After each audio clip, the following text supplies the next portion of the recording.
ಆತ್ಮೀಯ ವೀಕ್ಷಕರೇ, ನಮ್ಮ ಪ್ರಥಮ್ ಸಂಸ್ಕಾರ್ ವಾಹಿನಿಯ ಇಂದಿನ ವಿಶೇಷ ವಿಡಿಯೋಗೆ ನಿಮ್ಮೆಲ್ಲರಿಗೂ ಹೃತ್ಪೂರ್ವಕ ಸ್ವಾಗತ.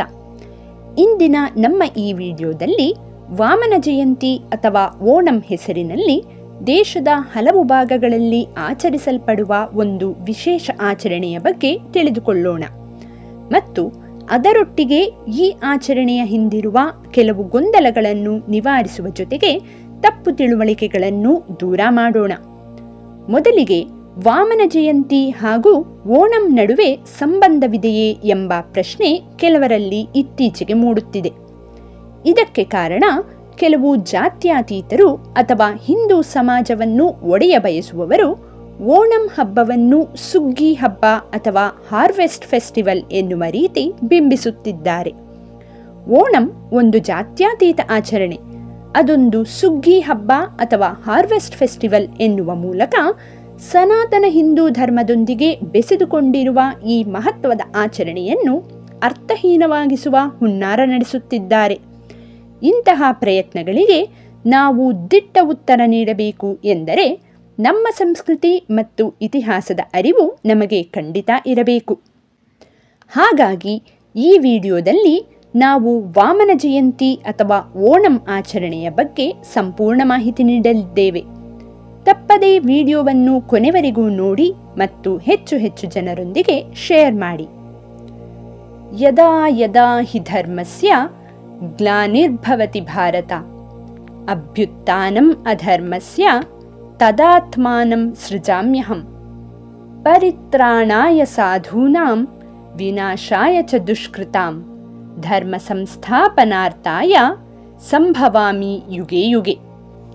ಕುರುಕ್ಷೇತ್ರದ ಯುದ್ಧದ ಸಂದರ್ಭದಲ್ಲಿ ಭಗವಾನ್ ಶ್ರೀಕೃಷ್ಣನು ಯಾವಾಗ ಧರ್ಮದ ಅವನತಿಯಾಗುತ್ತದೋ ಹಾಗೂ ಅಧರ್ಮದ ಉನ್ನತಿಯಾಗುತ್ತದೋ ಆಗೆಲ್ಲ ನಾನು ಮತ್ತೆ ಅವತರಿಸಿ ಧರ್ಮವನ್ನು ರಕ್ಷಿಸುತ್ತೇನೆ ಎಂದು ಅರ್ಜುನನಿಗೆ ತನ್ನ ಅವತಾರಗಳ ಮಹತ್ವವನ್ನು ವಿವರಿಸುತ್ತಾನೆ.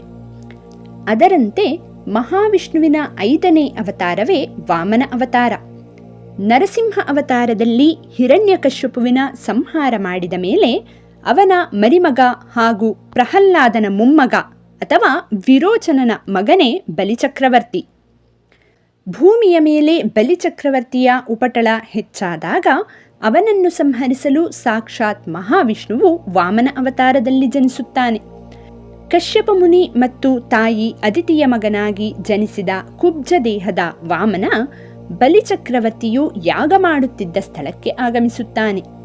ಬಲಿಚಕ್ರವರ್ತಿ ಎಷ್ಟೇ ದುಷ್ಟ ಗುಣಗಳನ್ನು ಹೊಂದಿದ್ದರೂ ದಾನ ನೀಡುವುದರಲ್ಲಿ ಅತ್ಯಂತ ಹೆಸರುವಾಸಿಯಾಗಿರುತ್ತಾನೆ. ಇದನ್ನು ತಿಳಿದಿದ್ದ ವಾಮನ ಬಲಿಚಕ್ರವರ್ತಿಯ ಬಳಿ ದಾನ ಬೇಡುತ್ತಾನೆ. ಗುರು ಶುಕ್ರಾಚಾರ್ಯರ ವಿರೋಧದ ನಡುವೆಯೂ ಬಲಿಚಕ್ರವರ್ತಿ ವಾಮನನಿಗೆ ದಾನ ನೀಡಲು ಒಪ್ಪಿಕೊಳ್ಳುತ್ತಾನೆ. ಆಗ ವಾಮನ ತನಗೆ 3 ಹೆಜ್ಜೆಯಷ್ಟು ಜಾಗ ಬೇಕೆಂದು ಬಲಿಚಕ್ರವರ್ತಿಯನ್ನು ಕೇಳುತ್ತಾನೆ. ವಾಮನನೇ ಮಹಾವಿಷ್ಣು ಎಂಬುದನ್ನು ಅರಿಯದ ಬಲಿಚಕ್ರವರ್ತಿ ಅವನಿಗೆ 3 ಹೆಜ್ಜೆ ಜಾಗ ದಾನ ನೀಡಲು ಒಪ್ಪುತ್ತಾನೆ ಮತ್ತು ಆ 3 ಹೆಜ್ಜೆ ಜಾಗವನ್ನು ಅಳೆಯುವಂತೆ ವಾಮನನಿಗೆ ಹೇಳುತ್ತಾನೆ. ಕೂಡಲೇ ಬ್ರಹ್ಮಾಂಡದೆತ್ತರಕ್ಕೆ ಬೆಳೆದ ಆ ವಾಮನ ಸ್ವರೂಪಿ ತನ್ನ ಮೊದಲ ಹೆಜ್ಜೆಗೆ ಇಡೀ ಭೂಮಂಡಲವನ್ನು, 2ನೆಯ ಹೆಜ್ಜೆಗೆ ಇಡೀ ಬ್ರಹ್ಮಾಂಡವನ್ನು ಅಳೆದು ಬಿಡುತ್ತಾನೆ. ಆಗ ತನ್ನ 3ನೇ ಹೆಜ್ಜೆಯನ್ನು ಎಲ್ಲಿ ಇಡಬೇಕು ಎಂಬ ವಾಮನನ ಪ್ರಶ್ನೆಗೆ ಬಲಿಚಕ್ರವರ್ತಿ ತನ್ನ ಶಿರಸ್ಸನ್ನು ತೋರಿಸುತ್ತಾನೆ. ಬಲಿಚಕ್ರವರ್ತಿಯ ಶಿರದ ಮೇಲೆ ತನ್ನ 3ನೆಯ ಹೆಜ್ಜೆಯನ್ನಿಟ್ಟ ವಾಮನ ಅವನನ್ನು ಪಾತಾಳಕ್ಕೆ ದೂಡುತ್ತಾನೆ. ಹೀಗೆ ಭೂಮಿಯ ಮೇಲೆ ಬಲಿಚಕ್ರವರ್ತಿಯ ಉಪಟಳ ಹೆಚ್ಚಾದಾಗ ಅವನನ್ನು ಪಾತಾಳಕ್ಕೆ ದೂಡಿದ ವಾಮನ ಜನಿಸಿದ್ದು ಭಾದ್ರಪದ ಮಾಸದ ಶುಕ್ಲ ಪಕ್ಷದ ದ್ವಾದಶಿ ತಿಥಿಯಂದು ಶ್ರವಣ ನಕ್ಷತ್ರದಲ್ಲಿ. ಹಾಗಾಗಿ ಪ್ರತಿ ವರ್ಷ ಭಾದ್ರಪದ ಮಾಸದ ಶುಕ್ಲ ಪಕ್ಷದ ದ್ವಾದಶಿಯಲ್ಲಿ ನಾವು ವಾಮನ ಜಯಂತಿಯನ್ನು ಆಚರಿಸುತ್ತೇವೆ. ದಾನವ ಕುಲದಲ್ಲಿ ಜನಿಸಿದ್ದರೂ ತನ್ನಲ್ಲಿದ್ದ ಅಪಾರ ಭಕ್ತಿ ಮತ್ತು ತಾನು ಮಾಡುತ್ತಿದ್ದ ದಾನ ಧರ್ಮಗಳಿಂದ ಬಲಿಚಕ್ರವರ್ತಿ ಪುಣ್ಯವಂತನೆಂದೇ ಗುರುತಿಸಿಕೊಂಡಿರುತ್ತಾನೆ. ಹಾಗಾಗಿ ವಾಮನದೇವನು ಬಲಿಚಕ್ರವರ್ತಿಯನ್ನು ಪಾತಾಳಕ್ಕೆ ತಳ್ಳಿದ ನಂತರ ಬಲಿಚಕ್ರವರ್ತಿಯ ಇಚ್ಛೆಯಂತೆ ವರ್ಷಕ್ಕೊಮ್ಮೆ ಅವನಿಗೆ ಭೂಮಂಡಲಕ್ಕೆ ಹಿಂದಿರುಗಿ ತನ್ನ ರಾಜ್ಯವನ್ನು ವೀಕ್ಷಿಸುವ ಸೌಭಾಗ್ಯವನ್ನು ಕರುಣಿಸುತ್ತಾನೆ. ವರ್ಷಕ್ಕೊಮ್ಮೆ ತನ್ನ ರಾಜ್ಯಕ್ಕೆ ಮರಳುವ ಬಲಿಚಕ್ರವರ್ತಿಯನ್ನು ಸ್ವಾಗತಿಸಲೆಂದೇ ಭರ್ಜರಿಯಾಗಿ ಜನರು ಹೂವುಗಳಿಂದ ರಂಗೋಲಿಗಳನ್ನು ಬಿಡಿಸಿ ತಮ್ಮ ಮನೆಯ ಒಳಗೂ ಹೊರಗೂ ಅಲಂಕಾರ ಮಾಡುತ್ತಾರೆ. ಇತ್ತೀಚೆಗೆ ಓಣಂ ಹಬ್ಬವನ್ನು ಸರ್ವ ಜನಾಂಗಗಳ ಹಬ್ಬ, ಹಾರ್ವೆಸ್ಟ್ ಫೆಸ್ಟಿವಲ್ ಎಂದೆಲ್ಲ ಕರೆಯುವ ಮೂಲಕ ಅದರ ಹಿಂದಿರುವ ಸಾಂಪ್ರದಾಯಿಕ ಮಹತ್ವವನ್ನು ದೂರ ಮಾಡುವ ಪ್ರಯತ್ನಗಳು ನಡೆಯುತ್ತಿವೆ. ಯಾವುದೇ ಹಬ್ಬ ಅಥವಾ ಆಚರಣೆ ತನ್ನ ಮೂಲ ಉದ್ದೇಶ ಅಥವಾ ಸಂಪ್ರದಾಯದಿಂದ ದೂರವಾದರೆ ಅದು ಹೆಚ್ಚು ದಿನ ಉಳಿಯುವುದಿಲ್ಲ.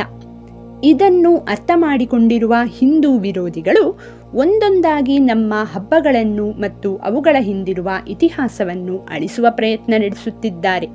ಅಂದಹಾಗೆ ಓಣಂ ಎಂದರೆ ಫಸಲಿನ ಕೊಯ್ಲು ಅಥವಾ ಹಾರ್ವೆಸ್ಟ್ ಫೆಸ್ಟಿವಲ್ ಎನ್ನುವ ಜಾತ್ಯತೀತ ಬುದ್ಧಿಜೀವಿಗಳಲ್ಲಿ ನಮ್ಮದೊಂದು ಪ್ರಶ್ನೆ.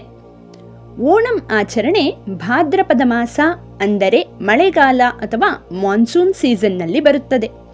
ಮಳೆಯೇ ನಿಲ್ಲದೆ ಮಾನ್ಸೂನ್ ಸೀಸನ್ನಲ್ಲಿ ನೀವು ಅದು ಹೇಗೆ ಹಾರ್ವೆಸ್ಟ್ ಫೆಸ್ಟಿವಲ್ ಅಥವಾ ಕೊಯ್ಲಿನ ಹಬ್ಬ ಆಚರಿಸಲು ಸಾಧ್ಯ? ನೆನಪಿಡಿ, ನಮ್ಮ ಹಬ್ಬಗಳಲ್ಲಿ ಪಾಲ್ಗೊಳ್ಳಲು, ಅದನ್ನು ಆಚರಿಸಲು ಎಲ್ಲರಿಗೂ ಅವಕಾಶವಿದೆ.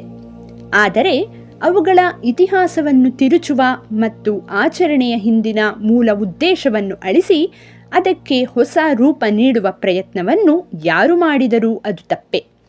ಇಂತಹ ತಪ್ಪುಗಳಿಗೆ ಎಡೆಮಾಡಿಕೊಡದಂತೆ ನಾವು ನಮ್ಮ ಯುವ ಪೀಳಿಗೆಗೆ ನಮ್ಮ ಹಬ್ಬ ಮತ್ತು ಆಚರಣೆಗಳ ಹಿಂದಿರುವ ಧಾರ್ಮಿಕ ಮತ್ತು ಪೌರಾಣಿಕ ಕಾರಣಗಳನ್ನು ತಿಳಿಸಿಕೊಡಬೇಕು.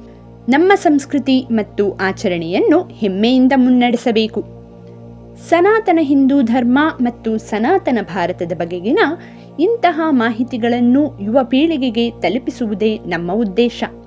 ನೀವಿನ್ನೂ ನಮ್ಮ ವಾಹಿನಿಗೆ ಸಬ್ಸ್ಕ್ರೈಬ್ ಮಾಡಿಲ್ಲ ಎಂದಾದಲ್ಲಿ ಕೂಡಲೇ ಸಬ್ಸ್ಕ್ರೈಬ್ ಮಾಡಿ ಮತ್ತು ನಮ್ಮ ಉದ್ದೇಶದೊಂದಿಗೆ ಕೈಜೋಡಿಸಿ. ಎಲ್ಲರಿಗೂ ವಾಮನ ಜಯಂತಿ ಮತ್ತು ಓಣಂ ಹಬ್ಬದ ಹಾರ್ದಿಕ ಶುಭಾಶಯಗಳು.